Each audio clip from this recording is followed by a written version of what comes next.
Hello everyone, this is LATHA AKULA. In this video we are going to study about nitrate assimilation. In the previous video we have studied about how the nitrogen fixation occurs. First the nitrogen is converted into ammonia and then it is converted into the nitrate in two-step process, right? Here this nitrate, it cannot be directly used by the plant's formation of the organic compounds. For incorporated into the organic compounds, this nitrate, it is converted back to the ammonia. How it has to convert? It has to convert it back to the ammonia. This reduction of nitrate to ammonia, this process is called as nitrate assimilation. What is this process is called as? Nitrate assimilation. What is meant by nitrate assimilation? The reduction of nitrate back to ammonia is called as nitrate assimilation. Here the nitrate is reduced to nitrate first by the enzyme nitrate reductase. First, the nitrate is reduced to nitrate by the enzyme nitrate reductase. This nitrate reductase flavoprotein which uses molybdenum. So this uses molybdenum, and then this nitrate has to convert it into ammonia. For this process it uses enzyme nitrate reductase, and this nitrate reductase, for the reduction of nitrate to ammonia, it requires some electrons. Who will supply these electrons? For this, there is a ferredoxin is present. This ferredoxin will supply electrons for this enzyme. But where is this ferredoxin enzyme? This ferredoxin enzyme is present in the leaves, which is useful in the photosynthesis process. So, for this conversion process, all the nitrate, wherever the nitrate is present in different parts of the plant, first that get transported to the leaves. And then in the leaves, this nitrate is converted into ammonia by the help of the enzyme nitrate reductase, which uses electrons from the ferredoxin, which is involved in the photosystem 1. And then after the conversion of ammonia, organic acids that convert this ammonia into amino acids, and which is later used for the some other nitrogenous compounds such as the proteins. This is about nitrate assimilation. And the next one is denitrification. Nitrogen cycle, we have studied about denitrification. Denitrification means the conversion of nitrate back to elemental form of the nitrogen is called as a denitrification process. So here this denitrification process occurs in some soils where excess amount of organic matter and anaerobic condition prevails. In that soils where the waterlogged condition occurs, marshy lands where there is no oxygen, in that anaerobic conditions only this denitrification process. In the soils where the anaerobic condition occurs, there some anaerobic bacteria grows. Those bacteria that convert the nitrate back to the elemental nitrogen. That process of conversion of the nitrate into the elemental or gaseous form of the nitrogen is called as denitrification.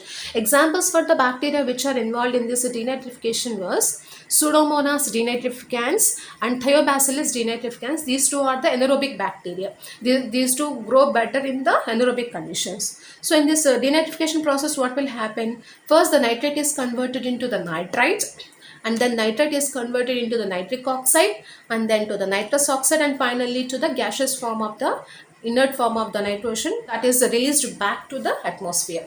This process is called as denitrification. The next topic is symbiotic nitrogen fixation. The symbiotic nitrogen fixation is also called as biological nitrogen fixation, because where the microorganisms are involved in the fixing the nitrogen, right? So the symbiotic nitrogen fixation is also called as a biological nitrogen fixation. Here, if we want to know about the symbiotic nitrogen fixation, we have to know about the two examples. One is the Rhizobium and another one is the Frankia. These two bacteria are the examples for the symbiotic nitrogen fixing bacteria. If you see symbiosis, what is meant by symbiosis? So in this symbiotic relation, two partners, that is the bacteria and the host plant, that is leguminous plants or non-leguminous plants, both the partners get the same benefit. That relation is called a symbiosis process. And here if you see the Rhizobium, this rhizobium symbiotically associated with the leguminous plants, and this rhizobium, it is a soil bacteria which is a rod shaped bacteria. It is a rod shaped. What is that shape? Rod shape. And it lives symbiotically in the roots of leguminous plants. What are the examples of leguminous plants? Alfalfa, sweet clover, sweet pea, garden pea, clover bean, broad bean, lentils. All these are the examples of the leguminous plants. And these bacteria, they produce some outgrowths, some protrusions, some bulges on the roots of these leguminous plants. Those bulges or protrusions or outgrowths are called as nodules. One more example is the frankia. This frankia is a bacteria. It is also soil bacteria. It forms a symbiotic association with the non-leguminous plants. Examples for the plant was alnus. Frankia associates with alnus plant. And there also this frankia produces root nodules and fixes atmospheric nitrogen by the symbiotic association.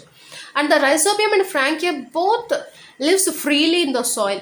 That means their host plants are present in those host plants. They symbiotically associated with them and fixes the nitrogen.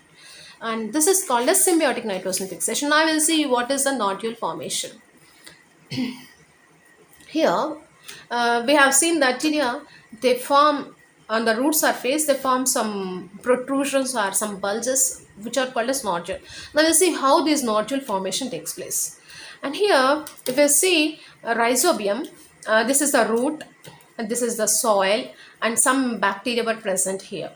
So whenever the bacteria and host was present, the rhizobium, they start to multiply and colonize the surroundings of the roots. Here these root system, this root hair, they release some chemical substances into the vicinity of the, because of those chemical substances, they contain some sugary substances. By those chemical substances, the bacteria get attracted and grows towards the root hair of the leguminous or non-leguminous plants. If we are seeing about the rhizobium plants, that is towards the leguminous plants. And then the bacteria, they collect over the hair, and these bacteria also releases some signals to get attached with the root system. Those signals are called as nod factors. What those signals are called? Before invading into the root hair, the bacteria releases some signals which are called as nod factors. When the bacteria releases nod factors, the root hair starts curling.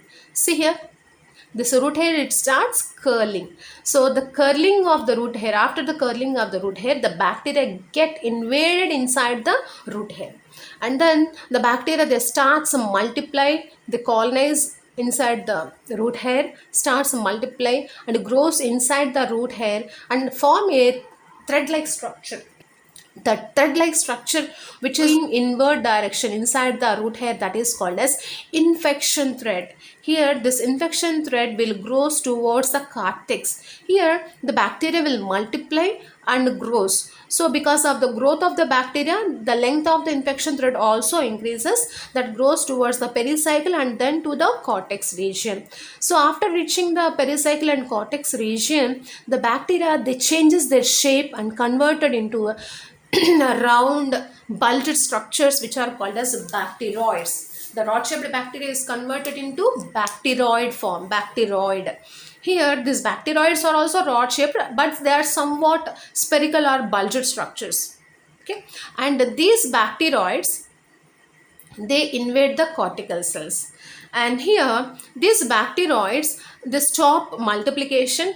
After reaching the cortex region, they stop multiplication and they send some signals to the cortical cells and pericycle cells. Because of those signals, these cortical cells and pericycle cells, they proliferate unlimited. That means they divide and produces new cells. Because of the excessive division of these cells, there is a protrusion occurs, which is bulged structure is formed, which is called as nodule, So what the bacteria was doing here? The bacteria produce infection thread which contain bacteria. The infection thread grows towards the cortex region. After reaching the cortex region, they stops multiplication and they change it into a bacteroid form, right? Bacteroid is nothing but the rod-shaped bacteria that changes its shape. It somewhat bulges, that means spherical or rod-shaped form. That structure is called as bacteroid form. And these bacteroids, they release some signals in the inner cortical cells, right? So because of those signals, the pericycle cells and cortical cells, they divide, that is they proliferate excess. Because of the excess division of these cortical cells and pericycle cells, there is a formation of root nodules. See this here, the roots are present. These bulbous structures are called as root nodules. And here these nodules, they establish direct connection with the vascular system. So the nodules, they have a direct connection with the vascular system of the host plant. What's meant by vascular system? Phloem and xylem, right? Here they have a direct connection with the vascular system, and then that means they get nutrients. That means the whatever the food materials required for the bacteria, that will be taken from the vascular system, and whatever the nitrogen fixed in the root nodules, that will be released into the vascular system. Like that, there is an exchange of nutrients takes place between the root nodules and the host plant. And here these nodules, they contain all the biochemical compounds which are required for the nitrogen fixation. And here they contain two enzymes. They were nitrogenase enzyme, and there is another pigment which is called as leg hemoglobin. Leg hemoglobin is also present in them.